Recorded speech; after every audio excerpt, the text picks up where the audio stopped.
Hey guys, I'm Andrew, also known as Iron Android, and I love to talk about movies and TV shows way too much. And with that being said, in today's video, I'm going to be ranking all of the Nightmare on Elm Street movies from the worst to the best, and I would love to hear your guys' rankings in the comments down below. In ninth place, I have Nightmare on Elm Street 5. This is really boring, and it's a bad movie. The characters are like the ones in the previous movies. They shouldn't have focused on the kids so much and everything like that, and there are some bad effects and super Freddy moments that were not really that memorable and just super uninteresting and stupid. But the only thing redeeming about this movie is Freddy's one-liners and everything like that. But other than that, I rate it a 2 out of 10. In 8th place, I have Nightmare on Elm Street 3. Freddy is back and darker than ever. A young girl gets attacked by Freddy in her parents' house in the bathroom in her dream and everything. And her mother mistakenly thinks it's her and it's a suicide attempt.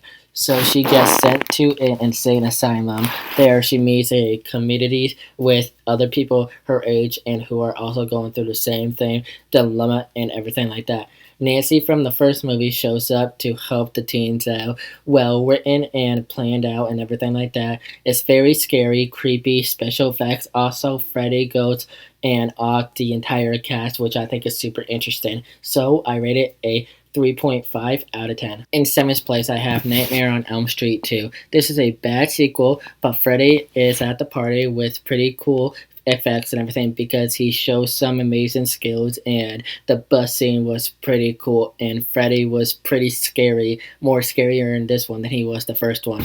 His only one-liner and everything is his face looks so different and he has good effects and everything like that. So out of everything, I rate it a 4 out of 10. In 6th place, I have Nightmare on Elm Street 4. It was a decent Freddy movie and it's not my favorite, but it's better than the ones below my list on this one. And Freddy was super funny and super good at snatching people left and right in this one, and it was super fun to watch. Freddy was burying the friends of Alice and on a daily basis, and I think that's super cool. It was like Oprah, but instead of cards, he was like handling out funerals. I thought that was pretty funny. LOL in the comments. The speed of the movie was what I wanted, and it didn't feel like it was too fast or too slow at times. It just seemed like it couldn't have found its tempo though. But other than that, I rate it a 5 out of 10. In 5th place, I have Nightmare on Elm Street 6. It's very poor effects and a massive improvement of the other ones, but very poor effects and terrible CGI. And it's supposed to be the final installment of all time, but Freddy's evolution from a horror icon is this sad thing to see that he's just deteriorating over time. But other than that, the overriding image of the kid who gets in the computer game and everything was technical and super cool.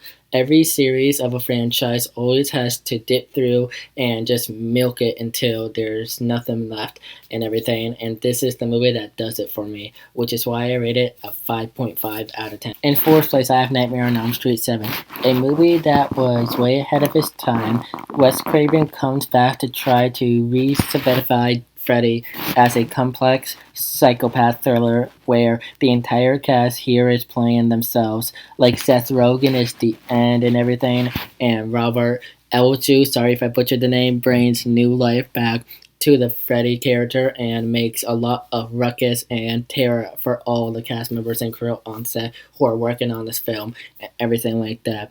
And it's super fun, super scary. It's intelligent. This is the most intelligent one. And I think every bit of Freddy and Nightmare on Elm Street movies you get squeezed out of this movie. And I think it's fantastic and super well written, which is why I rate it a 7 out of 10.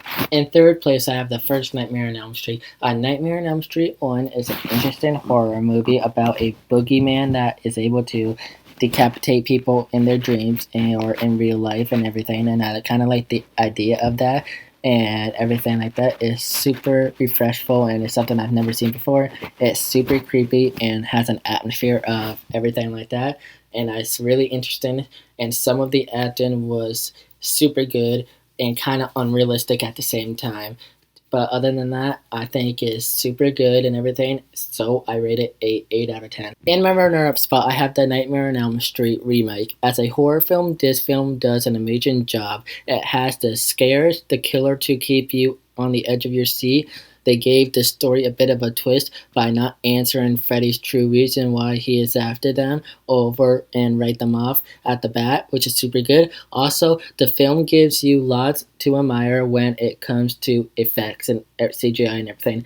And the gore is amazing, and overall, the CGI was phenomenal and was good to use here, and everything like that. So I rate it a 9 out of 10. But in first place, I have Freddy vs. Jason. Freddy vs. Jason actually had the best storyline to bring them together, the two legends of horror genre, in one flick. I mean, Freddy being too weak to return because of the town folks wiping him from the memories of those who lived there. Freddy then used his nightmare ability to track down Jason to inflate his dreams, causing Jason to believe that he is receiving a sign from his mother to rise from the dead and go to Elm Street and start murdering people and everything. Is super clever and super interesting. Naturally, the townsfolk begin to fear that it may be Freddy again. Thus, that fear increases Freddy's strength and power and everything until he is able to return to the Elm Street himself and begin his outslaughter anew. One small or rather large problem that Jason has the taste for blood now and is unstoppable murderous rampage and everything in this horror movie or in everything, and I think it's super clever.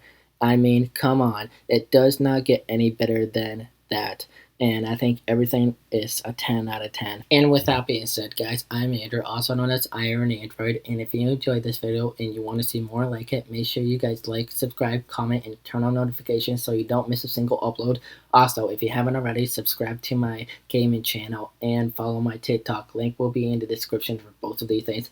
But with that being said, I'll see you guys in my next video. Peace.